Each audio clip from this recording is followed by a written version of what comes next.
মহারাজ বললেন সংসার হলো একটা অন্ধকূপ। এখানে অন্ধকূপ থেকে আমার মুক্তি পাওয়ার ইচ্ছা থাকলেও সংসারের মানুষ ধরে রাখে। ছেলে বলে মা এটা করতে হবে না, স্বামী বলে তুমি কেন গেলে এই পথে, বলে কিনা? যারা জ্ঞানীজন অন্ধকূপে আর পা দিবে জানতে হবে মা। মায়ার সংসারে সবাই অন্ধকূপে ধরে রাখে। যেমন প্রহ্লাদ মহারাজ একটা উদাহরণ দিলেন, 5 অন্ধ এক জায়গা থেকে আরেক জায়গায় যাবে। যখন যাবে অন্ধ কি দেখতে পায় মা? এক অন্ধ হাঁটতে হাঁটতে একটা কুয়োর মধ্যে পড়ে গেল। কিসে পড়ে গেল? মানে একটা গর্ত ছিল, তো ওই গর্তের মধ্যে পড়ে গেল। মা একটু দেন দিয়ে শুনি। পরে যাওয়ার পরে ওই 4 জন অন্ধ জিজ্ঞাসা করলো, কি রে কি হলো?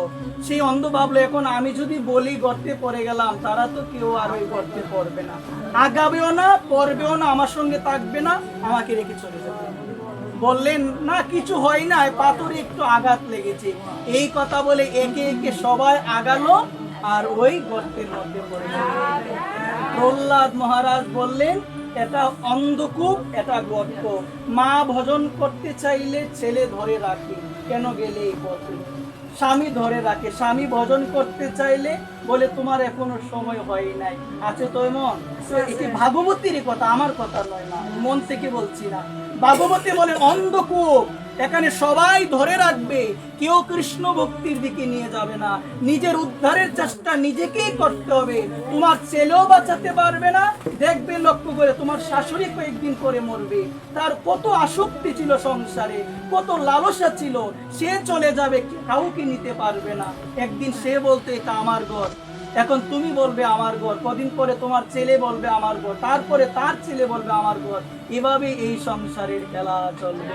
খেলা যেমন চলে তাসের ঘরে, মায়ার সংসারও খেলা এইভাবে চলে, একবার জিতে একবার হারে। তাসের ঘরে খেলা চলে, তো মায়ার সংসারও খেলা এইভাবে অনাদিকাল ধরে চলছে। এই জন্য কৃষ্ণ চরণে এখনো যার ভক্তি একটুও হলো না, তার এই জনম বৃথা, তার এই জনম বৃথা। এই জন্য অন্ধকূপ থেকে নিজেকে বাঁচাতে হলে আমরা সবাই আসুন, ভাগবতের চরণে আশ্রয় নেই, ভাগবত ভক্ত সঙ্গ করে আসুন। এখনো আর মন অন্যদিকে না দিয়ে যতটুক পারা যায় একান্তভাবে গোবিন্দকে ডাকো, 2 বাহু প্রসারিত করে আমার নিতাইকে ডাকো, আমার নিতাইকে ডাকো। আর যাব না, আর ফিরে যেতে চাই না। হ্যাঁ নিতাই, কর্ম বিপাকে পড়ে না জানি কত জনিতে, কুকুর বিড়াল শ্রীগাল থেকে শুরু করে, আহা কি জনিতে আসলাম, হয়তো এখন সেগুলো ভুলে গিয়েছি মায়ার দ্বারা, মনে হচ্ছে না। আজকে যদি এত সুন্দর দেব দুর্লভ দেহকে অবহেলায় যদি একবার আমি অপচয় করে দিই, না জানি কত কুকুর শ্রীগাল, কত ধরনের কীট পতঙ্গ শুরু করে, কত ধরনের কৃমি থেকে শুরু করে আমাকে বারংবার আসতে হবে মা। এই জন্য আসুন, আমরা এখনো যে সময় আছে আর আমরা না যাই, আর আমরা মায়াতে না যাই। আছি মায়ার সংসার আছি, কিন্তু মনটা আর দিব না মায়াতে। রামকৃষ্ণ পরমহংসদেব বললেন, সংসারটা দোষের নয়, দোষের হলো মনটা সংসারকে দেওয়া। দিও না সংসারকে, মনটা সেখান থেকে উঠিয়ে নিয়ে, একদম কষ্ট হবে, যদিও কষ্ট হবে, উঠিয়ে নিয়ে আস্তে আস্তে প্রতিদিন তুলসী পত্র যেভাবে গোবিন্দ চরণে দাও, এভাবে তোমার মনটাও পাখিটাও লাগিয়ে দাও। তোমার মন পাখি কি করো? লাগিয়ে দাও, গোবিন্দ মনটা দিলাম। কিসের ছেলে কিসের মেয়ে কেউ নয়, কেউ আমার আপন নয়, কারো কাছ থেকে আমার আশা নাই। আজকে আশা